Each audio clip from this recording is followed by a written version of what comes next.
অধিহারের share ইস্যুকরণ এই সংক্রান্ত math করব। তো এখন এখানে যদি আমরা করতে চাই, সবার আগে অধিহারটা জিনিসটাকে শেয়ার একটু হালকা আলোচনা করে নিলাম না। শেয়ার অধিহার বলতে কি বুঝি? শেয়ার অধিহার, এই শেয়ার অধিহার বলতে আমরা যেটা বুঝবো যে আমাদের একটা শেয়ার প্রথমে কি থাকে, একটা শেয়ারের প্রতিটা শেয়ারের গায়ে একটা মূল্য লেখা থাকে, যেটা আমরা বলি অভিহিত মূল্য বা লিখিত মূল্য। শেয়ার অভিহিত অভিহিত বা লিখিত মূল্য। এখন দেখো এই অঙ্কে আমাদের শেয়ারের অভিহিত মূল্য, মানে শেয়ার যখন অনুমোদন পায় সেটা বলা হয় কি অভিহিত মূল্য। কত টাকা আছে?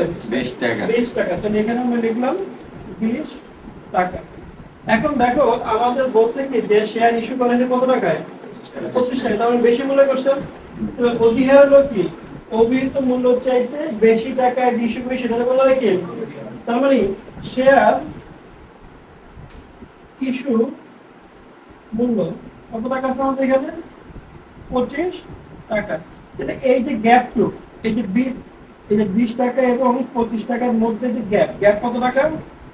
5 টাকা। তাহলে ইস্যু করার সময় কি 5 টাকা কি অভিহিত মূল্য চাইতে বেশি না কম? বেশি। এই 5 টাকা কি অভিহিত মূল্য চাইতে বেশি। তাহলে এই 5 টাকা হবে কি শেয়ার অধিহার। নাম বলি। এখন আসো এই শেয়ার অধিহার তো এতটুকু কথা বুঝতে পারছি, কোনো সমস্যা নেই। এর কাজ আছে আমি ফিটারের সামনে।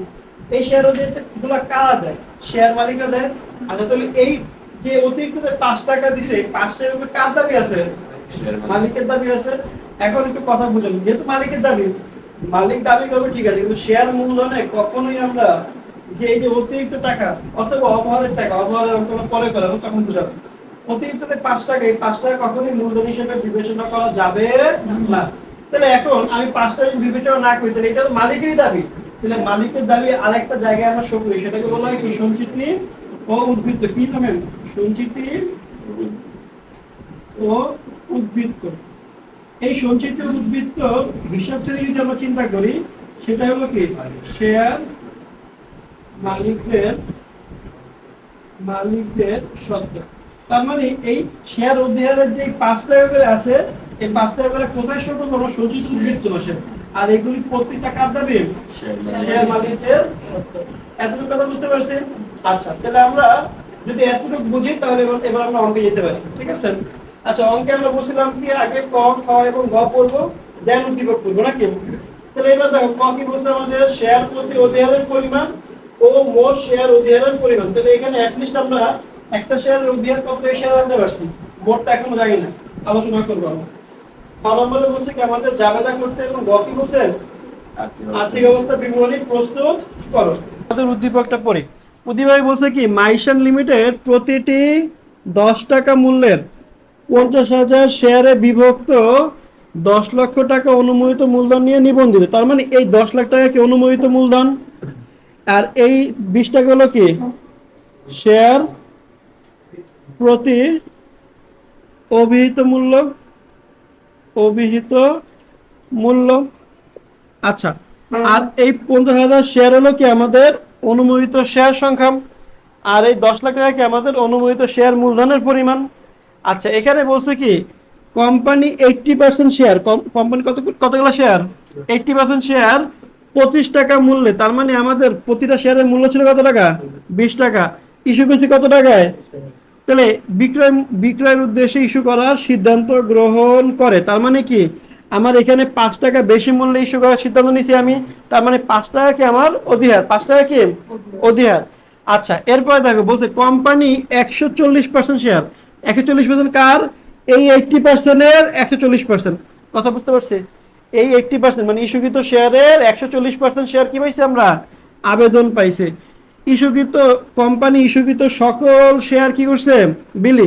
তার মানে 80% যে শেয়ারগুলো আছে তার সম্পূর্ণ আমরা কি করছি? বিলি করে দিছি। এবং অতিরিক্ত শেয়ার, দ্যাট মিনস কি ওই 80% এর অতিরিক্ত যতটুকু আছে অতটুকু আমরা কি করব? ফেরত দিয়ে দিব। কি করব? এরপরে বলছি কোম্পানি শেয়ার প্রতি 2% হারের অবলেখকের কমিশন প্রদান করে। এখানে একটা মনে রাখবা, শেয়ার অধিহারে হোক অবহারে হোক, কি বললাম? শেয়ার অধিহার হোক অবহার হোক, যদি কোনো সময় পার্সেন্টেজ উল্লেখ থাকে, কি থাকে, পার্সেন্টেজ উল্লেখ থাকে, তাহলে সবসময় মনে রাখবা অভিহিত মূল্যের উপরে আমরা টাকা দিব। কিসের উপর দিব? অভিহিত। তার মানে এখানে মূল্য কত টাকা আছে? 20 টাকা। 20 টাকার 2% হারে আমরা কি করব? টাকা রূপান্তরের সময় 2% করব। এতটুকু কথা বুঝতে পারছি? এবার আসো তাহলে সমাধানটা আমরা শুরু করি। তাহলে এখন আমাদের বলছে কি শেয়ার প্রতি অধিহারের পরিমাণ নাকি? তাহলে এখন আমরা কিভাবে বের করব দেখো। ক নাম্বার, শেয়ার প্রতি অধিহার। এখন শেয়ার প্রতি অধিহার লিখবো কি, যে আমাদের প্রতি এই যে ইস্যুকৃত শেয়ার মূল্য নাকি, শেয়ার প্রতি ইস্যু মূল্য, শেয়ার প্রতি ইস্যু মূল্য মাইনাস শেয়ার প্রতি অভিহিত মূল্য। এখন শেয়ার প্রতি ইস্যু মূল্য কত আছে আমাদের? 25 টাকা। আর এখান থেকে আমরা শেয়ার প্রতি অভিহিত মূল্য কত আছে? তার মানে ইস্যু মূল্য 25 টাকা, অভিহিত মূল্য 20 টাকা। তাহলে এখন আমাদের এখানে কত টাকা অধিহার আছে রে ভাই? তাহলে এখন আমাদের প্রতিটা শেয়ার অধিহার কত? এখন মোট অধিহার বের করছি। তাহলে এখন লিখবো কি, মোট শেয়ার অধিহারের পরিমাণ। আচ্ছা, মোট শেয়ার অধিহার লিখলেই হবে। মোট শেয়ার অধিহার। এখন দেখো আমাদের ইস্যু করছি কতগুলো শেয়ার, এটা বের করতে হবে। ইস্যুকৃত শেয়ারটা আমরা বের করব, তারপরে কত করে হবে? 5 টাকা করে গুণ হবে। তাহলে এখানে লিখবো ইস্যুকৃত শেয়ার আচ্ছা, ইস্যুকৃত হবে না এখানে, যেহেতু মোট বলছে, তাহলে আমাদের কি করবো? বিলিখিত শেয়ার সময় কি করব? বিলিখিত শেয়ার সংখ্যা ইন্টু শেয়ার প্রতি অধিহার। এখন আমরা যদি বিলিখিত বের করতে চাই তাহলে একবার সহজে বের করতে পারবো। দেখো এখানে আমি একটু ক্যালকুলেশন রাফলি করে দিই। আমাদের 50,000 শেয়ার, 50,000 শেয়ারের 80% আমরা কি করছিলাম? ইস্যু করছিলাম। তাহলে 50,000 এর 80% কত আসে? দ্রুত করো। 50,000 শেয়ারের 80% করে কত হয়? 40,000। হ্যাঁ, তাহলে 40,000 শেয়ার। এর চেয়ে কি আমি আবেদন বেশি পেয়েছিলাম না? তাহলে আবেদন যা বেশি পেয়েছে তো ফেরত দিয়ে দিয়েছি। তার মানে আমি 40,000 শেয়ার কি করছি? বিলি করছি। আচ্ছা, তাহলে এবার কি লিখবো এখানে? 40,000 শেয়ার। বুঝতে পারছি না বুঝি নাই? আর শেয়ার প্রতি অধিহার কত ছিল? 5 টাকা। তাহলে 5 টাকা লিখে দিই এখানে। তাহলে কত আসে?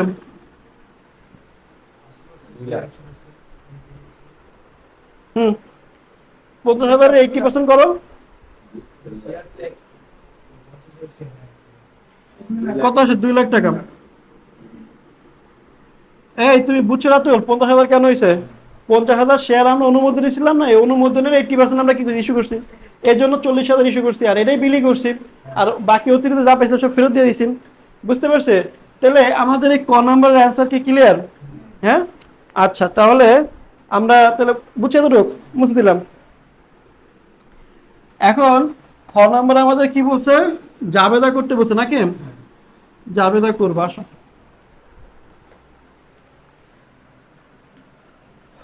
প্রতিষ্ঠানের নাম কি? মাইশান লিমিটেড নাকি? মাইশান লিমিটেড জাবেদা।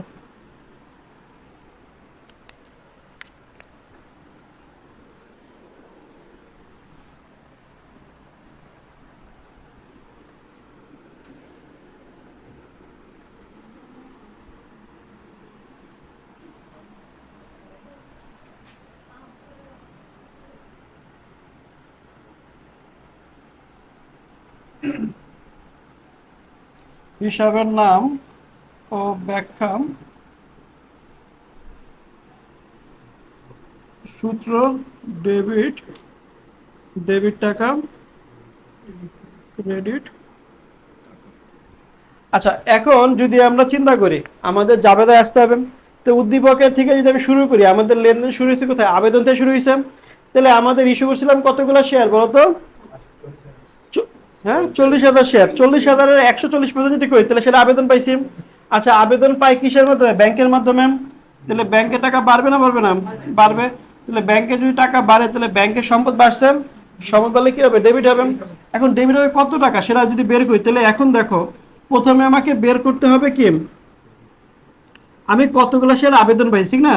তাহলে ইস্যুকৃত শেয়ার ছিল কত? 40,000 শেয়ার ইস্যু ছিল, ইন্টু 140% আমি আবেদন পাইছি, এর গুণ করব আমি 25 টাকা করে। প্রতিটা শেয়ারের মূল্য কত? 25 টাকা, 25 দিয়ে গুণ করবো, বুঝতে পারছি? তাহলে কত আসে? হ্যাঁ, 14 লাখ টাকা আমাদের ব্যাংকের মাধ্যমে আবেদন পাইছি। বুঝতে পারছি না বুঝি নাই? মেধা বুঝছি? আচ্ছা, তাহলে কি লিখবো? শেয়ার আবেদন হিসাব। শেয়ার আবেদন কি আমাদের চলতে পারছে, এই জন্য কি করবো আমরা? ক্রেডিট করব। কেন চলতে পারছে বুঝতে পারছে? আবেদন পাইছি, শেয়ারগুলো এখনো দেই নাই, মানে বিলি করিনি এখনো। তো বিলি না করলে কি হবে? আমাদের দায় হিসাবে এটাকে দেখাইতে হবে। তাহলে আমরা কি লিখবো? ব্যাখ্যায় প্রতিটি প্রতিটি 25 টাকা মূল্যে আহ, কতগুলো শেয়ার আসে দেখো তো, গুণ করলে 140% করলে 56,000। তো 56,000 শেয়ার আবেদন আবেদন পাওয়া আবেদন পাওয়া গেল। এখন এটা কি ক্লিয়ার? এখন বলছে এই যে ইস্যুকৃত শেয়ার বিলি করছি। আচ্ছা, বিলি করার আগে কি পরে কি বলছে? অতিরিক্ত তাহলে অতিরিক্তগুলো ফেরত দিব। তাহলে এখন ইস্যু করছিলাম কতগুলো? 40,000 শেয়ার। আর আমাদের আবেদন বেশি কত? 56,000 শেয়ার। তাহলে 16,000 অতিরিক্ত পাইছি। তাহলে অতিরিক্ত শেয়ারটাকে ফেরত দিব। অতিরিক্ত শেয়ার খেয়াল করে দেখো, এখানে কিন্তু আমরা অধিহারের টাকা আলাদা করে দেখাইছি, এখানে দেখাই নাই। কেন দেখাই নাই? পরে আলোচনা করতেছে। তাহলে এখন ফেরত দেওয়ার সময় আমরা 25 টাকা করে ফেরত দিব। তাহলে এখন আমাদের ফেরত দিলে কি শেয়ার আবেদনের যে দায়টা ছিল সেটা হ্রাস পাইছে। তাহলে কি লিখবো? শেয়ার আবেদন হিসাব ডেবিট করবো। এখন কতগুলো শেয়ার ফেরত দিব? 16,000 শেয়ার, 25 টাকা করে। তাহলে ডেবিট হবে কত টাকা আসে? 4 লাখ টাকা। তো 4 লাখ টাকা এখানে লিখলাম। আর এই টাকাটা দিব কিসের মাধ্যমে? ব্যাংকের মাধ্যমে। তাহলে ব্যাংকের টাকা আমাদের কিভাবে হ্রাস পাবে? তাহলে আমাদের ব্যাংক হিসাবকে আমাদের চলতি সম্পদ, এটা হ্রাস পেলে কি হবে? ক্রেডিট হবে। এখন 4 লাখ টাকা কি করবো? ক্রেডিট পাশে বসায় দিব। তাহলে এখানে ব্যাখ্যা কি লিখবো আমরা? প্রতিটি 25 টাকা মূল্যের 16,000 শেয়ার, আচ্ছা 16,000 অতিরিক্ত শেয়ার, অতিরিক্ত শেয়ার আবেদনের অর্থ ফেরত দেয়া হলো। তাহলে আমাদের ব্যাখ্যাটাই ক্লিয়ার? হ্যাঁ। এরপরে বলছে কি আমাদের বিলি করছি আমরা। তাহলে বিলি করার সময় আমরা একটু আগে বলছিলাম যে বিলি করব যখন, তখন মূলধনের টাকা স্থানান্তর করব। আমরা বলছিলাম অতিরিক্ত টাকা আমরা মূলধনে স্থানান্তর করব না, এর জন্য একটা আলাদা হিসাব তৈরি করব। এই হিসাবের নাম হলো শেয়ার অধিহার। তাহলে এখন আমাদের যে দায়, যেটা শেয়ার আবেদনের যে দায়, সেটা 25 টাকা করেই হবে। যদি দিয়ে দেই, যদি আমি আবেদন যারা করছি তাদেরকে শেয়ারগুলো দিয়ে দেই, তাদের দাবি প্রতিষ্ঠানে কমে গেল। তাহলে শেয়ার আবেদনের টাকা কি হ্রাস পেয়েছে না হ্রাস পায় নাই? তাহলে শেয়ার আবেদন হিসাব কি করবো আমরা? দাবি হ্রাস পাওয়ার কারণে দায় হ্রাস পেয়েছে আমাদের চলতি দায়। চলতি দায় হ্রাস পেলে কি করবো? আমরা ডেবিট করবো। তাহলে শেয়ার আবেদন হিসাব কতগুলো শেয়ার? 40,000 শেয়ার ইন্টু 25 টাকা, ঠিক আছে? এটা হবে আমাদের ডেবিট। তাহলে কত টাকা আসে? 10 লক্ষ টাকা। এবার দেখো আমরা শেয়ার মূলধনেতে কত টাকা নিব বলছিলাম? শেয়ার মূলধনে আমরা অভিহিত মূল্য চাইতে বেশি টাকা নিতে পারবো না, আবার কম টাকাও নিতে পারবো না। তাহলে অভিহিত মূল্য কত ছিল? 20 টাকা। তাহলে ওইটাই কি আমার শেয়ার মূলধন ট্রান্সফার হয়েছে? তো শেয়ার মূলধন যদি ট্রান্সফার হয় তাহলে শেয়ার মূলধন হিসাব, শেয়ার মূলধন হিসাব, শেয়ার মূলধন কত করে হবে? 40,000 শেয়ার ইন্টু 20 টাকা। তাহলে কত হয়? তাহলে এতে করে কি শেয়ার মালিকদের অধিকার বাড়ছে না? তো শেয়ার মালিকদের অধিকার বাড়লে মালিক হতে বাড়ছে, তাহলে কি হবে? মালিক হতে বাড়লে ক্রেডিট হবে। কত টাকা ক্রেডিট হবে? 8 লাখ টাকা। এবার বাকি যে টাকা আছে 2 লাখ টাকা, ওই 2 লাখ টাকা অধিহারের মূল্য। তাহলে শেয়ার অধিহার কি? শেয়ার অধিহার কি হবে? হিসাব শ্রেণী সঞ্চিত উদ্বৃত্ত, কিন্তু এর হিসাব শ্রেণী কি? শেয়ার মালিকদের সত্ত্ব। তো এটাও বাড়ছে, এই জন্য কি হবে? ক্রেডিট হবে। তাহলে অধিহার শেয়ার অধিহার হিসাব, শেয়ার অধিহার হিসাব কি হবে? ক্রেডিট হবে 2 লক্ষ টাকা। বুঝতে পারছি? এবার দেখো এখানে একটু ব্যাখ্যাটা এভাবে লিখতে হবে, প্রতিটি শেয়ার, আচ্ছা প্রতিটি 5 টাকা সহ 25 টাকা মূল্যের, 5 টাকা অধিহার সহ, অধিহার সহ 25 টাকা মূল্যের 40,000 শেয়ার শেয়ার মূলধনে স্থানান্তর করা হলো। বুঝতে পেরেছি এতটুকু? আচ্ছা এরপরে দেখো আমাদের কি বলছে, এই লাইনটা দেখি একটু কি বলছে আমাদের এখানে, যে কোম্পানি শেয়ার প্রতি 2% হারে অবলেখক কমিশন, তাহলে অবলেখক কমিশন কি আমাদের অসম্মানিত ব্যয়, আর এই টাকাটা দিব কিসের মাধ্যমে, ব্যাংকের মাধ্যমে, তাহলে ব্যাংকের টাকা হ্রাস পাইছে, আর অবলেখক কমিশন কি আমাদের অসম্মানিত ব্যয়, দ্যাট মিনস কি সম্পদ বাড়লে কি হবে, ডেবিট হবে। তাহলে এখানে কি লিখবো আমরা, অসম্মানিত ব্যয় কি আছে আমাদের, শেয়ার অবলেখক কমিশন, তাহলে শেয়ার অবলেখকের কমিশন হিসাব কি হবে, ডেবিট হবে, আর ব্যাংক হিসাব ক্রেডিট হবে। তাহলে ব্যাংকের টাকা হ্রাস পাওয়ার কারণে কি সম্পদ হ্রাস পেয়েছে, তাহলে কি হবে, ক্রেডিট হবে। তাহলে শেয়ার অবলেখকের কমিশন হিসাব, আমাদের কি হবে, ডেবিট হবে। এখন টাকাটা বের করে ফেলি আমরা, টাকাটা কিভাবে বের করবো বলছিলাম, যে আমাদের অভিহিত মূল্যের উপর 2% হবে, অভিহিত মূল্যের উপরে। তাহলে এখন যদি আমি চিন্তা করি আমি কতগুলো শেয়ার বিলি করছি, আমি 40,000 শেয়ার বিলি করছি, 40,000 শেয়ার ইন্টু কত টাকা, 20 ইন্টু 2%, ব্র্যাকেট ক্লোজ করতে কত আসে, 16,000 টাকা।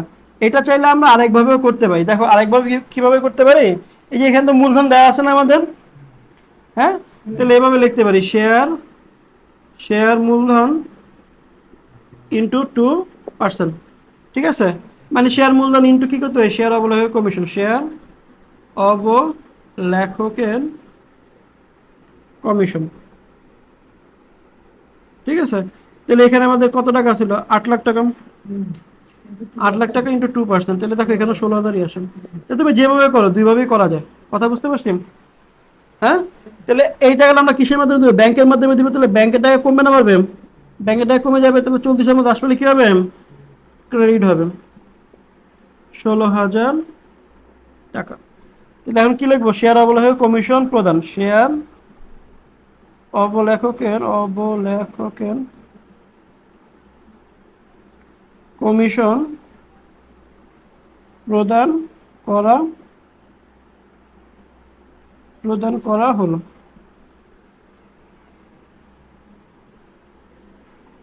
দেখো যাবে দেখি সম্পূর্ণ ক্লিয়ার, সবাই বুঝছে, সাগর বুঝছে, নাজিম, ওকে।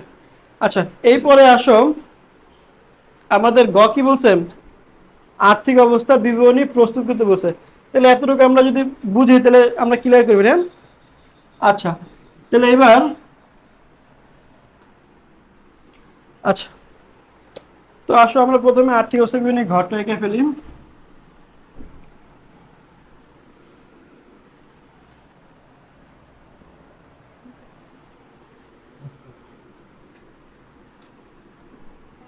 এখন আমরা আর্থিক অবস্থা বিবরণী প্রস্তুতের জন্য ঘর আঁকলাম, এখন আমরা আর্থিক অবস্থা বিবরণী প্রস্তুত করব। তো প্রথমে আমরা সম্পদ সমূহ লিখব। দেখো প্রথমে সম্পদ সমূহ, স্থায়ী সম্পদ আছে প্রশ্নে, স্থায়ী সম্পদ আমাদের প্রশ্নে নাই, তাহলে স্থায়ী সম্পদ বাদ। দীর্ঘমেয়াদী বিনিয়োগ আছে, দীর্ঘমেয়াদী বিনিয়োগও বাদ, তাহলে একটি চলতি সম্পদ নাকি, তাহলে চলতি সম্পদ। এখন চলতি সম্পদ কি আছে, ব্যাংক হিসাব, তাহলে এখন এখানে কি লিখবো, ব্যাংক হিসাব। এবার দেখো আমরা যোগ বিয়োগ গুলো এখানে করে ফেলি ব্যাংক হিসাবে। প্রথমে দেখো আমাদের মূলধন কত ছিল, বের করছিলাম না, বলো,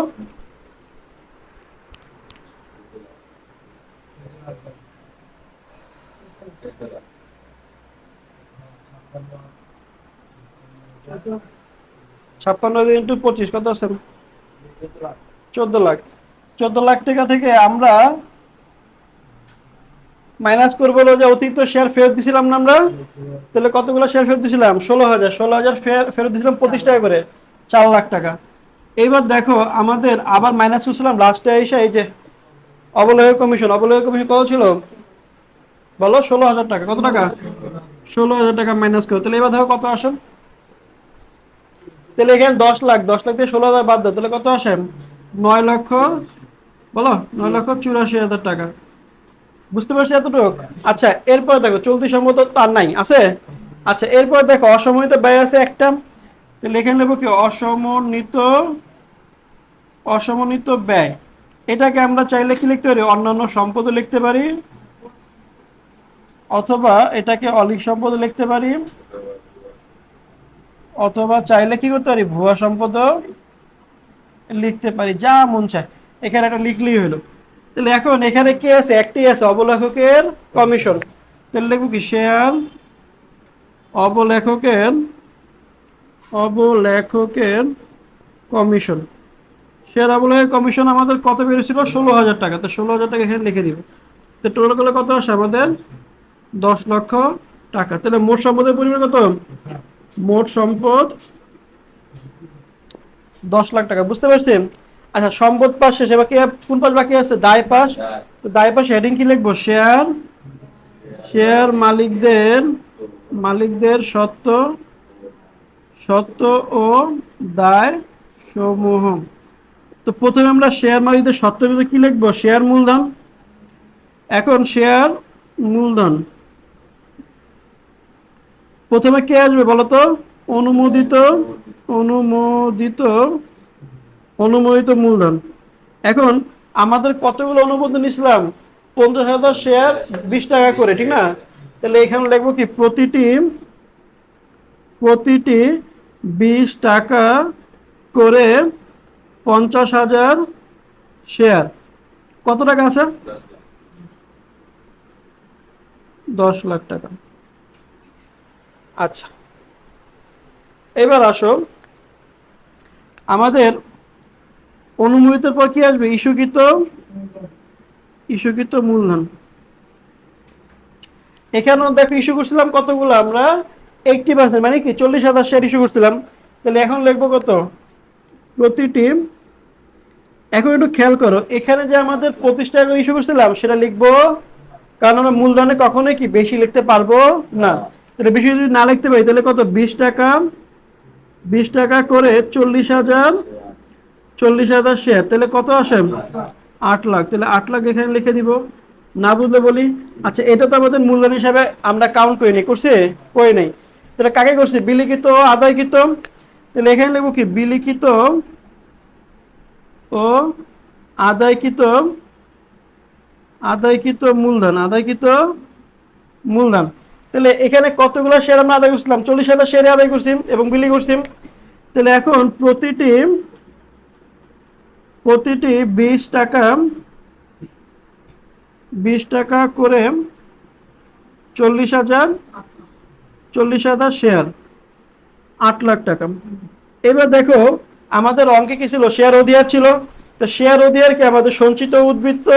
তাহলে সঞ্চিত উদ্বৃত্তের হেডিং দিব সঞ্চিতি ও উদ্বৃত্ত। এখন এর আন্ডারে লিখবো কি? শেয়ার অধিহার। কি লিখবো? শেয়ার অধিহার। তাহলে এখানে লিখবো শেয়ার অধিহার।